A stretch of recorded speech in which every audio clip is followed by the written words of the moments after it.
Welcome to Resilient. I'm Don Fancher, a principal in Deloitte's Regulatory, Risk, and Forensic Practice and leader of Deloitte's Chief Legal Officer program. I'm also your host for the Resilient podcast, Chief Legal Officer Track. When we think about leadership, we really also need to consider the followership of others. How can we communicate in a way that others understand the why behind the actions needed? And how can this knowledge enable you to become a strong advocate and a trusted leader? In this episode, Nancy Berardinelli-Krantz, the Chief Legal Officer of Grainger, discusses her remarkable career journey. This journey began with her service in Iraq as a member of the U.S. Army Judge Advocate General's Corps before transitioning back into the corporate world, where ultimately she ascended to the role of Chief Legal Officer. Nancy shares how her experience in the military has informed her leadership style, as well as her perspective on how leaders drive company culture. Let's hear what Nancy has to say. Well, Nancy, it is so good to have you here today. I can't wait to talk a little bit, kind of explore about your background, your history, the things that you're doing now, and how that's impacting your role as a CLO. But first, I'd love for you just to tell us a little bit about yourself. Who is Nancy and where you come from and how you started this journey? Thanks, Don. I'm so happy to be here. Thank you for inviting me. So I'm a daughter of Italian immigrants who came to this country, and, it's really a big part of who I am. So I was born and raised in Northeast Ohio, and I grew up in a really small town called Jefferson, kind of small town America, place to be raised.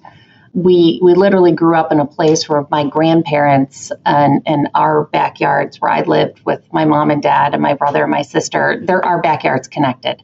So they lived on a big farm, 400 acres, and they had, hay and cows and all of those things. And so I really sort of grew up in that environment. I pretty humble roots. My mom was a school teacher for many years. She taught special education. She was the first one in her family to ever go to college. And my dad worked in construction like the majority of my family and, did concrete work and bricklaying and home building and all of those things. So that's pretty much how I was raised. Talk a little bit about what it was like to grow up with your grandparents right there, 1 yard behind you, and having that bigger family influence on your life. It's amazing because, as I mentioned, I grew up in rural small town America, but on our sort of little island on that piece of land that I just told you about, it was like a small little Italian enclave. And, my friends would come and spend time with myself, my parents, my grandparents, and there would always be sauce cooking and their big garden and dried meat hanging in the basement. And there were all of these Italian influence and culture. My grandparents did speak English, but that's not how I communicated with them. They spoke to me in Italian and I responded in English. And that was always our language. And so my friends just thought it was super interesting that we were speaking two totally different languages and both managed to understand each other at the same time. But it was really a beautiful thing. And the Italian influences and culture, and frankly, just the foundation of family is a big piece of who I am. Not only how I raise my own kids, but how I approach my team here at Grainger as well. I love that. So you grow up in this great environment, small town, middle America, surrounded by family. Ultimately, you've ended up where you are now, the Chief Legal Officer at Grainger. And a lot happened in between that, which I'm excited to cover. But I've got a question. When did you know in that journey that, hey, I think I'd like to be an attorney. I think I want to go to law school. Is that early in your growing up or something that came along later?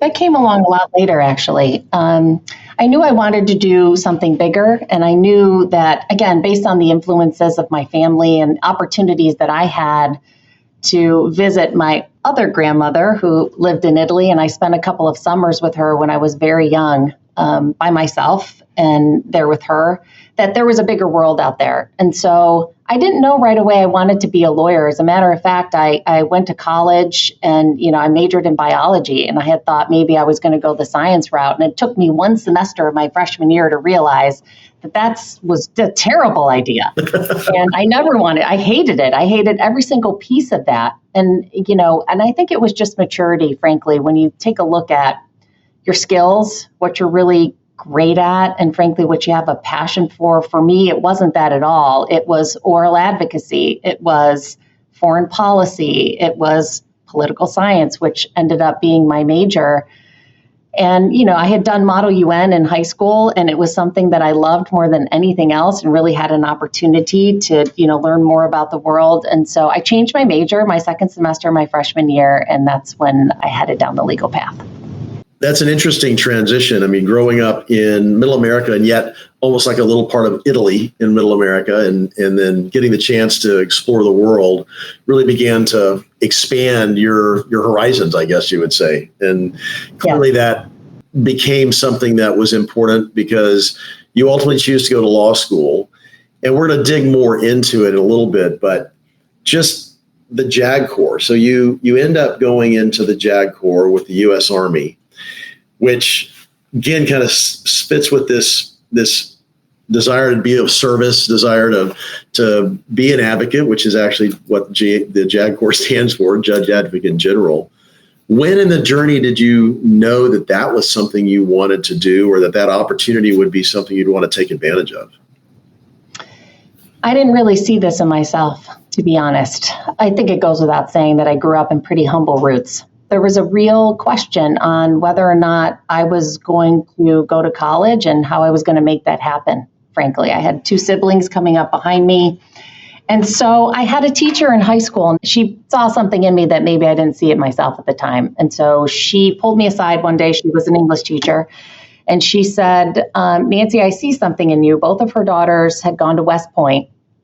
She said, I know that you're going to need some help paying for college. She said, have you ever thought about going into the Army? And I said, are you crazy? I don't even sports. Like, what? I have no business going in the Army.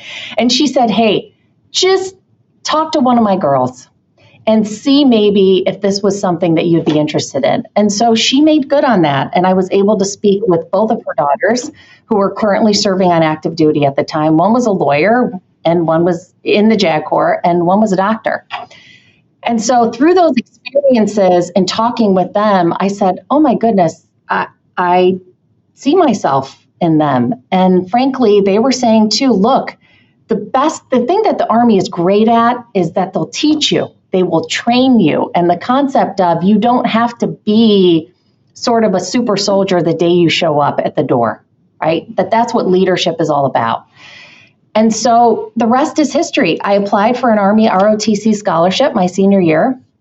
I ended up getting it. And my parents really didn't know what to make of this whole situation, frankly, because no one in my family had ever served. And they couldn't sort of wrap their heads around that it was going to be their daughter that was going to go into military service. But I did. I ended up getting a 4-year scholarship. I went to John Carroll University.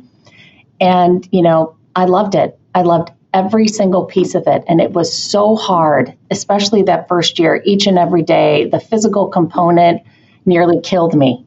But by the end of my freshman year, somehow I was keeping up with everyone. And, you find this piece of yourself that is just really incredible and something you can be really proud of. I want to go back to the teacher. Talk a little about that teacher and what you think gave her the insight and frankly the courage to talk to you about that and really start you on this journey. And have you kept in touch with her, I guess, is a question I have as well. Yes, I do still keep in touch with her over the years, just because she was such an influential piece of my life at the time. Her name is Mrs. Smith. And had she not done that, I don't know what the trajectory of my career would have been. I don't know that I would have been sitting here having this conversation with you. But, I was class president. I was president of student council. I was always one to raise my hand and volunteer. It's finding those little nuggets of leadership that I think she saw in her own girls, right? And, being able to sort of pull me aside to say, again, only 1%, I think, of my graduating class even went to college. You have people that, you believe that you can mentor and cultivate and develop. And so I really admire her for that. And I'm incredibly grateful.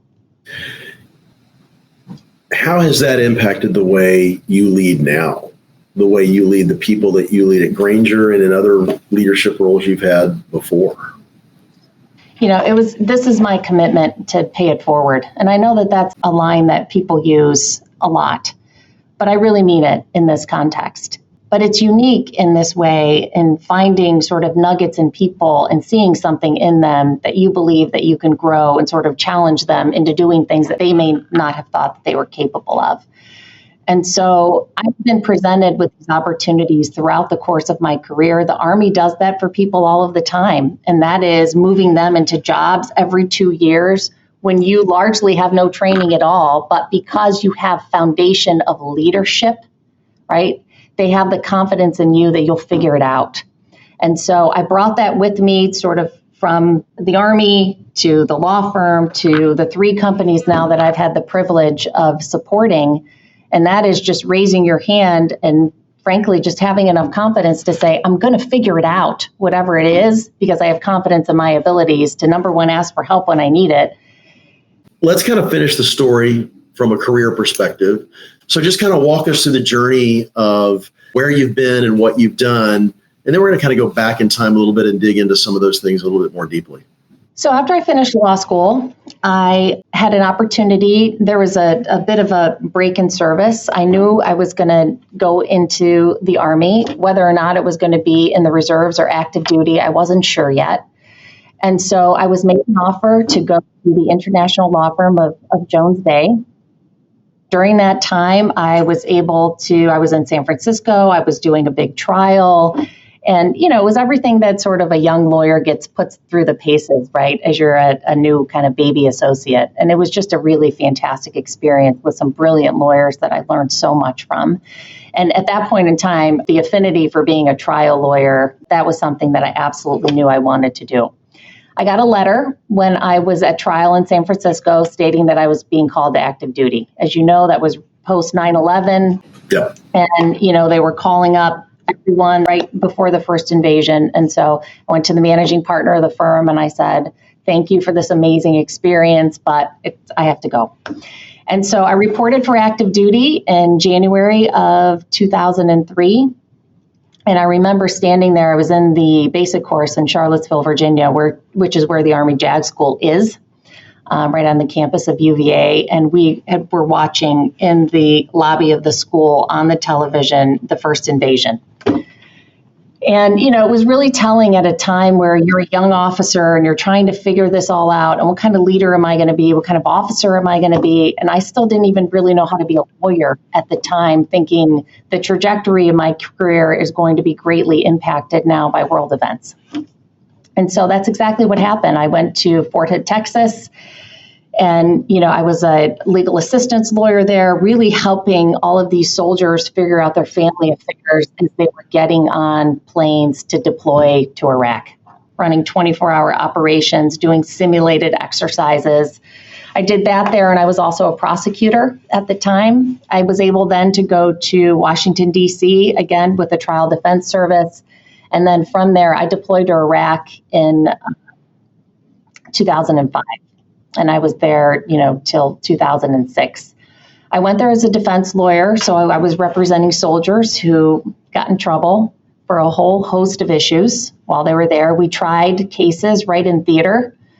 And so I did a lot of traveling, actually, when I was in Iraq, because my clients, other soldiers, were stationed all over the combat theater. And so it was easier and safer, frankly, to put me on a road or put me in a helicopter to go and see them and the witnesses versus to put a whole kind of platoon of soldiers on the road to come and see me.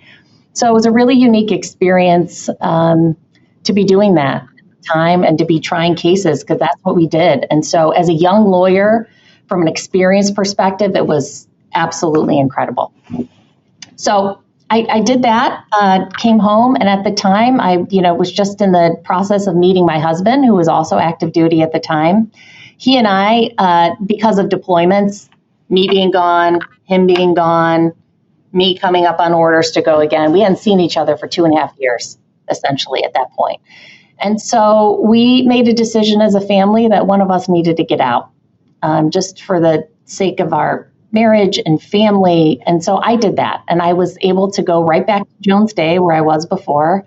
And they gave me an opportunity to rejoin the litigation practice. I had done government contracts in the Army, so that's really solidified starting my practice on the government contract side. Through all of that, we ended up having 2 children who are now 13 and 15. But at the time, that experience sort of led to craving more on the business side as I was working with clients and helping them develop compliance programs and really trying to figure out their government contracts profile. I wanted to know more. I wanted to know about how they were thinking about growing their business. And I wanted to know about the commercial side of what they were doing. And so that's when I really started thinking long and hard about going in-house and becoming an in-house lawyer. And I was in the middle of a trial and I happened to get a call from a recruiter from one of the first companies that I joined, Eaton Corporation. And they said, hey, we're looking for our first ever government contracts lawyer. And that's what I did. And so I joined Eaton in January of 2011. I think I had 6 jobs. And in between then, that was yet another opportunity because of their development culture there to enable me to grow into different areas of the business and supporting them from a legal perspective, which really helped to round me out so that I was able to compete for the chief legal officer role at Grainger. And so I joined Grainger in January of 2023 as its chief legal officer, and that's where I am today. Really happy to be here. Lots to try to capture in that. I mean, it's an amazing background. It's an amazing history. I want to go all the way back, though, to the JAG Corps, and especially the fact that you're in Iraq, you're in country, in a war zone. How did that impact you, I guess, as a lawyer in some ways, especially because you've been a prosecutor. So you're at Fort Hood, you're a prosecutor where you're basically prosecuting, I would assume, issues in the military with service women. So now you're on the flip side, which is not that unusual for people to go from a prosecutor to a defense perspective. But you're in a whole unique, different situation of being prosecuting servicemen and women on the ground in the U.S. And now you're in a war-torn country in the middle of the theater and defending those. Did you find the way that you dealt with those situations change as a result of the environment, or was it pretty consistent regardless? Of course it changed. It absolutely changed. I mean, the environment was harsh. The clients that, we were supporting and the soldiers I was representing when I was in Iraq, they're young and they're making, sort of stupid mistakes that you would expect young soldiers to do that are away from their family and have all of these stressors placed upon them that maybe you and I just can't even fathom, right? And so they've seen horrible things. They've been put in the most austere of conditions.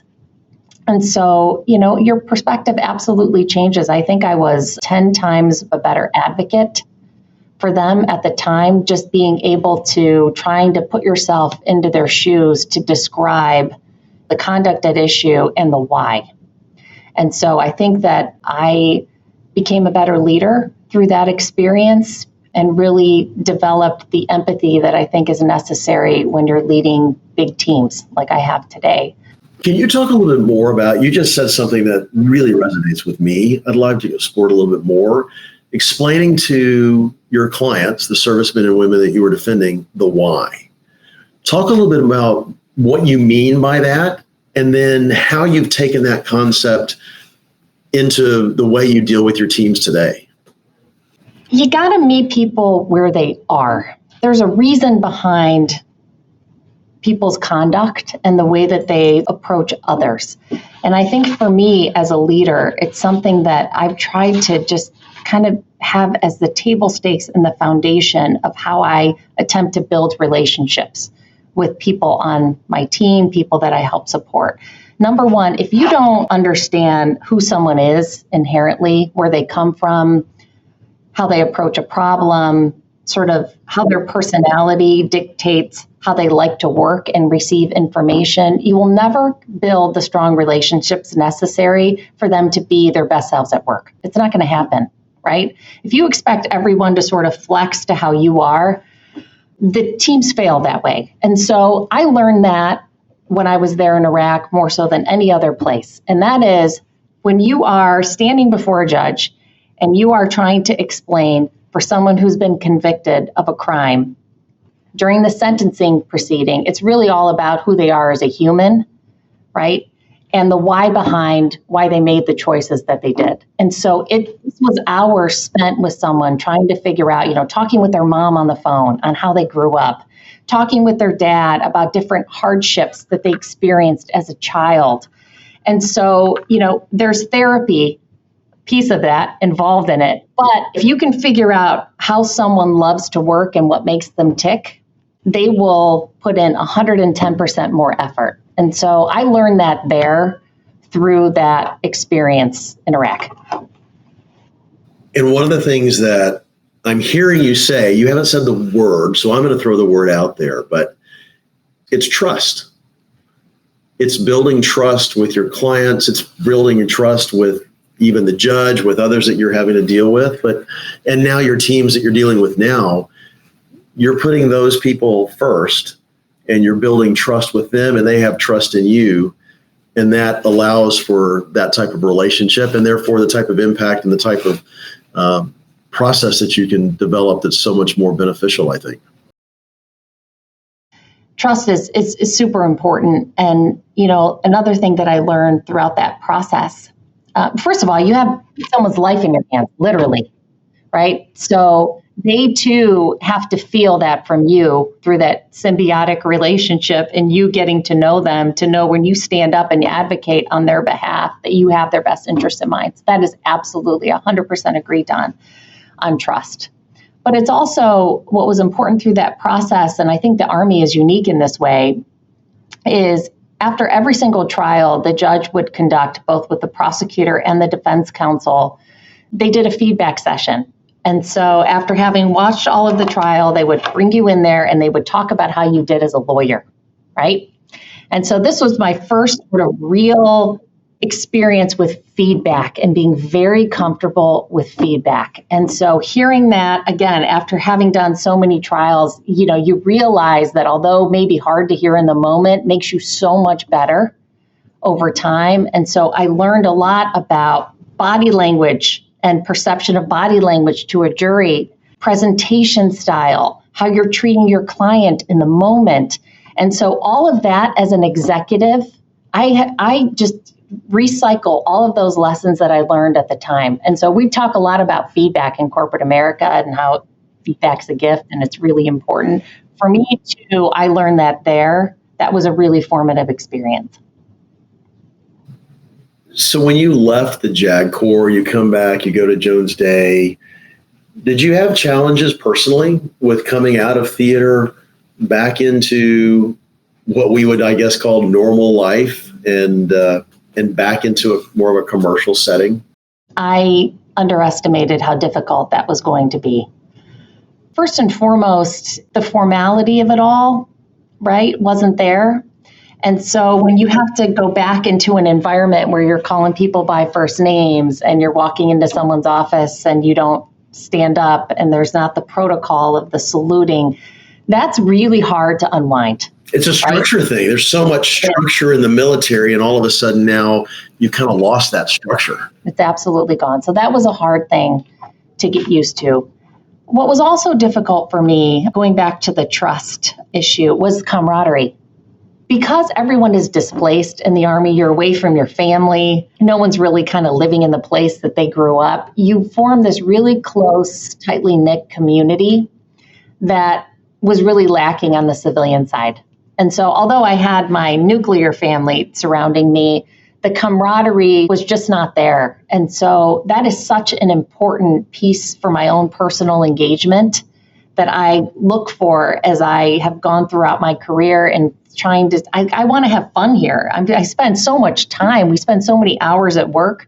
You really want to be surrounded by people who you have that trust with, that have your back, and that you can have fun with too. It's so interesting to hear you talk about this because it's much more prevalent today to talk about PTSD, to talk about the challenges that military veterans have coming back. And you've just described it beautifully as to why that's such a challenge.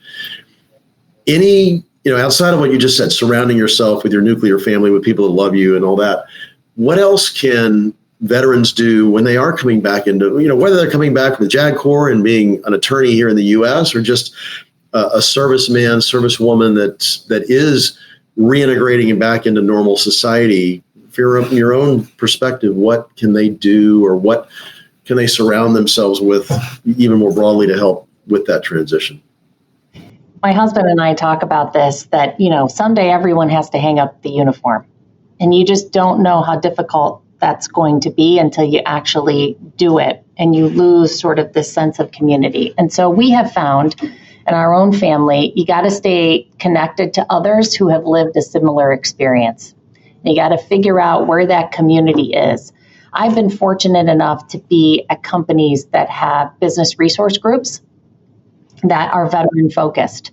And so now, yes, we all work here at Grainger, and it's a fantastic place to be, and we're draped in, the red and black flag, but we have a veterans community where we can go and trade war stories, or trade what it was like to be at Fort Hood, or what it was like to be deployed, or what have you done since then. So that's really important, is finding your community and your network. For me too, it's also finding the ways to pay it forward, as I said in the beginning. I serve on a board called the Command Purpose Foundation, and it's an organization, it's a nonprofit founded by female West Point cadets that have served. And they now create programs for other women veterans who are transitioning from military to civilian life. And so it's a really beautiful way to have, again, those two communities that I feel so passionate about come together and really figure out a way that people can kind of shed this, transition, which can be very, very difficult for most people, and have productive careers on the civilian side of the house. That's amazing. One of the things I'm hearing, a word that comes in my head when I hear about you talk about this, is culture. And culture is a term we throw around pretty quickly, pretty easily. I know we do that at Deloitte. We talk about our Deloitte culture, and there absolutely is. Every organization has a culture. Talk a little bit about the cultures you've seen, Jones Day, Eaton, Goodyear, Grainger, and how that's been an impact both for you personally, but also in the way that you lead. Culture is everything. I ask a lot of questions during the interview process about culture. And frankly, you don't really know until you're embedded in it. I think it's really difficult to find through an interview process. But cultures mean different things to different people. People can say something about it in the interview. And exactly. Really quickly when you get there, were they telling you the truth, exactly, or were they stretching it a little bit? Exactly. And I also think culture is very different depending on how senior you are. I just want to call that for what it is. Leaders create culture too. And so you can't shed that responsibility that you have. So although, you're kind of stuck with the culture that you have maybe at a junior position, now I am the culture. So there's no separating me for what I want the Grainger culture to be. So I think they present themselves differently. I think for me, how you work is really indicative of what the culture is, and how you make decisions and how quickly you make those decisions is really everything. That's first. Second, also indicative of culture is how you work together, right? And how collaborative a particular organization is. I look for those two things. And then the third for me really is this culture of inclusiveness. And again, I think it's really difficult to see that until you're embedded in an organization. But does the organization truly practice inclusiveness? And that no matter who you are, where you sit, where you've been, how you grew up, that you can be your best self in that organization. That's really important to me. In the different organizations you've been in, and over your career, you've talked about it, the law firm, and then the three organizations. When did you kind of know it was time to leave, time to try something else, to take an opportunity, or vice versa, when an opportunity may have come your way, but you chose, no, now is not the right time? How do you go through that decision-making process? I have something that I like to call the 2-week rule, and it might be different for other people, but If for 2 weeks in a row, I get up in the morning and I don't want to go to my job, I know it's time to look for something else to do, right? Everyone has bad days. You might have 3 days in a row and then the fourth day is amazing and I'm back in and it restarts my clock. For me, it is 2 weeks. And so at various points in my career, I have hit those 2 weeks and I know it's time for me to move on. So that's my first test. My second test is frankly my own ambition and what I want to do with my career. And there are opportunities that presented themselves like this one at Grainger. And I really wasn't looking to leave. And I was resident in Cleveland in a place that I loved and where my family was, and frankly, the only place my kids had ever known. But I spoke with the CEO here at Grainger, and there was a connection. And so based on what I wanted to do with my own personal career, based on the description of the culture at the time, and frankly, how the CEO talked about the team and his leadership, that was something that I knew I had to come and experience for myself. And so for me, it's really those three things that dictate when I know it's time to go. And I ask that because I think culture does impact that, and culture can shift and change. I want to come back to Grainger in a second, but before I do, I have to ask you a question about just when you recognize that the culture at the broader organization might not be what you want it to be. You've seen a situation where you believe the culture should be changed and you've looked for opportunities to do so. And if that's the case, have you been able to, or how have you accomplished that? Yeah. So, I've been places where I've really questioned whether or not the culture on paper matches what the organization actually does. And so I believe, as I said before, you do have a personal responsibility to do something about it. And so you follow the appropriate channels based on the level that I was at the time. You go and talk to your manager. And after that, you may go and report it to someone else. So if after you do all of those things and the culture doesn't change, especially when it has to do with ethical principles, for example, right? You have to make a decision on, number one, what your own principles and values are. And number two, whether or not that's going to be sustainable for you long term. And are you going to, as I talked about the inclusiveness before, is this going to be an environment that you're going to be comfortable in long term? For me, that answer was no. And so those were easy decisions for me to make. I hit my 2 week rule and I knew exactly what I needed to do. I love the 2 week rule. It takes a little bit of the emotion out of it, but it also puts a definitive timeline on it too, that, listen, if we've had this situation for this period of time, probably time to look for something. Look, I love what I do. I love it. I feel like this job was made for me. We spend so many hours dedicated to growing this business and supporting all of our customers and supporting our internal clients here.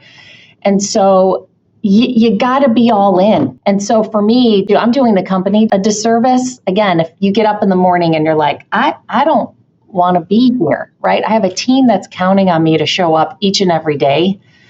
And so for me, that's why it's so important. I'd love to hear, though, you talk now about the move from Eaton to Grainger. You're going from deputy CLO at Eaton, and now you're becoming the CLO at Grainger. Walk us through that process and the challenges, the opportunities. I knew this wasn't going to be easy. And I asked a lot of questions before I came here about the potential experience of doing this transition here, especially with a team that hasn't historically had a lot of change because they had been working with the same leader for a really long time. And part of this whole process is you really need to make sure whoever you're inheriting the reins from is going to assist you in the transition. That being said, I inherited a team that hadn't historically, as I mentioned, had a lot of change. I am very comfortable with change and had come from a place that it was nothing but change, right? That was part of their culture there. It was take risks, fail fast, make quick decisions, check and readjust. And so part of what I really loved about Grainger is the fact that they are very methodical and they test and they collaborate again and they go back and they retest. It works very, very well. And it has helped to sort of build this culture here where people come and they stay a really long time, right?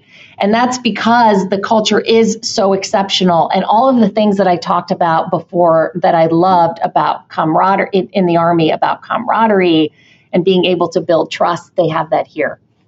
Although the transition initially went smoothly, we are going through now a period of an immense amount of change.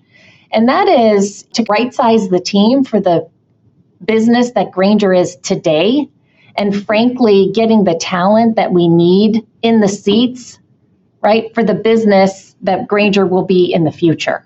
And so we have an extraordinary amount of change, and that hasn't been easy. It has not been easy. And so it really is foundational, as we mentioned before, to create those relationships of trust first here so that people really buy in with you and that they're coming with you on this journey. And so the change isn't for the sake of change just because I'm here, is that they really understand the why. I was hoping you were going to bring the why back in, because that's a part of the process. You can't just tell people what they need to go do. They have to understand why that's important, where their role fits into that process, and what the ultimate goals and objectives are. So that's beautiful, because that's such a big part of building the trust and such a big part of getting people to come alongside of you, as opposed to just following orders. In the military, if you get an order from a superior officer, you're just supposed to go do that. And yet I also heard from you that even in the military, the why is really important to make sure that it's not just done, but done well. It's such a great point, Don. I talk a lot to my team about followership and how we talk about leadership all day, every day, but it is just as important to be a good follower. And, the military taught me that in spades. Well, because I kind of had to, right? But on the civilian sides of things, and you're in corporate America, it's really important to demonstrate to your leaders that you can also follow, that you have a voice in the decision, and hopefully you're at a place where you have a bottoms-up approach where your perspectives are going to be valued. But then once the decision is made, you buy in and you go, right? And so as we are looking at talent, we're always testing, can they be a good follower too? Because I think it's just as important. You made the comment that Grainger's going through an amazing amount of change. We're all going through a lot of change. I mean, every single one of us in every single organization, we're all dealing with a tremendous amount of change. And a lot of that is being driven by technology, AI, generative AI as an expansion on that. What are you seeing in that regard for your company? And then how is that impacting you, your legal department, and your attorneys? It's a really exciting time to be here and in this industry. We are a company that has always leveraged technology to make sure that our customers are getting the best value for the services and the products that we provide to them. That being said, there's all of these new technological terms, as you mentioned, AI, machine learning, generative AI, and with that comes risks. And the issue is we want to use all of these new and exciting tools, but we've been working with our partners on trying to figure out how to wrap some governance around it to make sure that, number one, our confidential and proprietary information and all of the great technology that we're developing stays here at Grainger, that it's protected, and that when you don't plug it in some of these big programs, that it doesn't leave the organization. That's fundamental table stakes for us. Two, we need to make sure that for the tools, it's generating data in the right way. And for the data that we are generating that doesn't belong to us, that we make sure that we're safeguarding it appropriately. And so for those of us on our legal teams, we work really hard to make sure that we work with our business partners to do that in a risk-aware manner. And then lastly, I would say we're just trying to get our hands around all of the regulations that are coming forth from every single governmental body, state, federal, international level. And as everyone's trying to understand this, we need to understand what our obligations are in those various jurisdictions. And so it's about getting our leaders comfortable that, we as a legal team understand what they are. Do they apply to us here? And again, how do we manage through it in a very risk-aware way? And for you as the CLO, how are you finding your experience with other C-suite executives, with your board, your leadership, as far as active involvement, not just in looking at the risk and the governance pieces, but the broader overall strategic intent that the company is trying to pursue when it comes to these issues around technology, AI, and the like? They're very involved. We as a leadership team routinely revisit our strategy from a technology perspective. Obviously, in my role in working with our Grainger board of directors, they've also had a very active role. We rely on them not only from a governance perspective, but really to have input in our strategic direction to make sure that we're thinking about it in the right way. We've also had opportunities to bring our board in and to provide demonstrations of our new technology firsthand so that they really deeply understand our business and how it's being used. And so I would say that, again, this is a company that is driven by technology. And so we can't sort of make any strategic directions without fundamentally understanding that piece of it. And when you think about younger attorneys, if you had advice for younger attorneys, whether they're in law school or a few years out of law school, because of these changes, because of the way that technology is influencing how all of us are operating now, but certainly even more so in the future, what skills and attributes would you suggest they begin to really focus on beyond just the traditional learnings about how to practice law? First and foremost, it's kind of hard to say because sometimes I feel like young attorneys are more sophisticated in dealing with some of this than we are. And I love bringing young attorneys onto our teams because they teach us how to work better and smarter. And so, number one, it's leveraging all of these tools and technologies and how we practice it in the legal space, on creating more self-service opportunities for our business so they're not waiting for an email response back from a lawyer. That's something they can find themselves. We've leveraged it significantly in how we manage our contracting process here, that you're not going line by line on red lines. That's something that AI can do for us now. So to your question, the advice I would give to young lawyers in this space is you need to really make sure that for the career path that you pick, right, it's going to be something where that legal advice is crafted by you. And you're generating these specialized skills that aren't otherwise replaceable by the technology. We all have cost constraints and we're looking for the best value, especially on legal tasks that we don't outsource to law firms, for example. And so being able to figure out what those critical analytical thinking skills are really going to be fundamental and key. It's great advice. Well, Nancy, before we wrap up, I'd love to just throw a few questions at you. We try to do this kind of a rapid fire because as we are, everything we've talked about here ultimately is about being resilient, being able to be adaptable, being able to do more, do better, build better culture. So just a few thoughts from your own career. I'm sure you've had mistakes, mishaps, things that you wish you could do over. How have you recovered from those kind of situations? Take the feedback and leave the emotion at the door. Stick to the facts.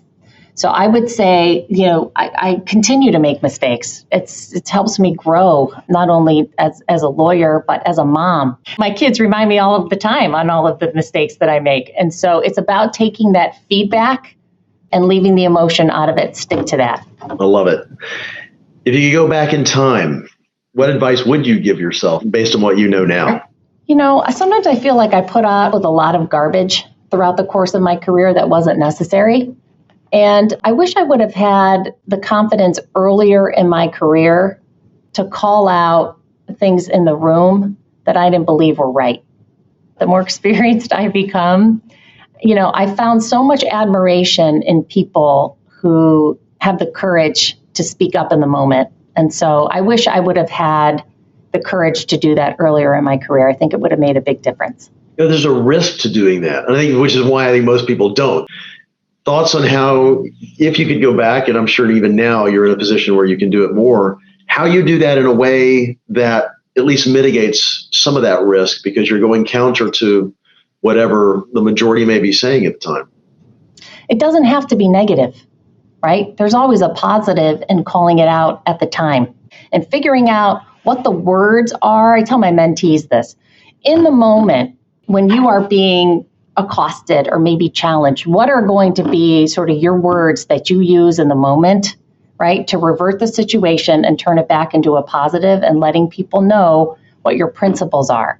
You got to figure out what those are, and I think it becomes less of a risk. Practice it. I love it. For attorneys that are earlier in their career, but they have an aspiration to be a chief legal officer, 2 or 3 things that you might recommend that they focus on or consider in that process of trying to reach that goal? First and foremost, you have to practice leadership, right? You cannot practice leadership when you get into this seat. It's too late. You need to know how to lead big teams, big projects, and you have to develop other people throughout the course of their own career. So that is table stakes. 2, I would say you got to be multifaceted. For these types of jobs, you have to be a generalist because you need to know sort of inch deep, mile wide to be able to issue spot. As people are bringing things to your attention, you need to be able to ask those critical questions for the issues that matter. And so I would say, number 1, multifaceted. Do not stay in an organization that's not going to develop you in that way and give you multiple opportunities to take on different roles so that you can grow into the seat. And if they're not giving it to you, you got to go. That's it. That's great. Nancy, this has been incredibly enjoyable for me. I've loved the time we spent together, and I can't thank you enough for taking the time, and amazing story and some really great insights that I know we can all take away, and it'll make us all better as a result. So thank you so much for the time today. Thank you, Don. It's been great. Nancy, it has been truly inspiring to hear how your family, your childhood experiences, and your military service have contributed to the leader that you are today. It's amazing your high school teacher saw something special in you, and I really enjoyed hearing how you pay it forward by finding those same sparks of potential in your own team members. Your stories really remind us that while technology is a business driver, it's the human element and the why behind decision-making that helps drive effective leadership. The emphasis on challenging oneself and growing through experiences is also a powerful takeaway for all of us. We covered a lot on today's episode, and if you want to know more about the Chief Legal Officer's role and many perspectives across legal leadership, visit us on Deloitte.com and search Chief Legal Officer. Do you want to hear from other legal leaders on this podcast? What can we bring you next? Please share your feedback. We really want to hear from you about topics and leaders of interest. Reach out to me on LinkedIn to share your ideas. And for more insights from many iconic and resilient leaders, just go to Deloitte.com/US/resilient. Until next time, remain resilient.